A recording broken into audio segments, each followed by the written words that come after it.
Le procès qui s'est ouvert ce lundi devant la Cour pénale internationale est une première à plusieurs titres.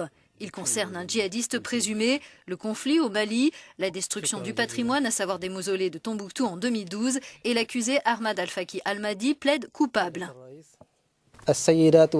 Mesdames et messieurs, c'est avec un profond regret et une grande douleur que je dois plaider coupable. Et toutes les charges retenues contre moi sont exactes et correctes.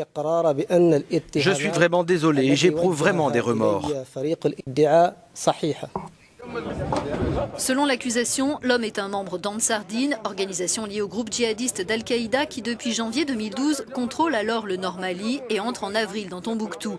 Au début de l'été 2012, Al-Mahdi, qui a pris le nom de guerre d'Abou Tourab, aurait supervisé la démolition de 9 mausolées de la ville des 333 saints, classés au patrimoine mondial de l'UNESCO. Les plus anciens datent du XIVe siècle. Les habitants vont y solliciter le secours des protecteurs de Tombouctou, pratique insupportable pour les djihadistes.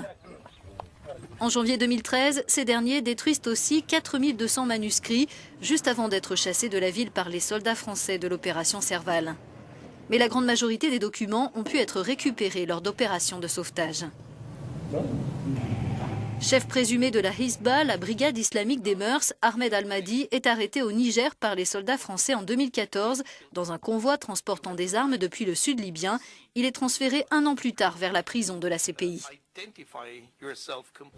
Aujourd'hui, une dizaine de mausolées ont été reconstruits par l'UNESCO dans le cadre d'un programme financé par plusieurs pays et institutions. Les sites originaux ont été reproduits à l'identique.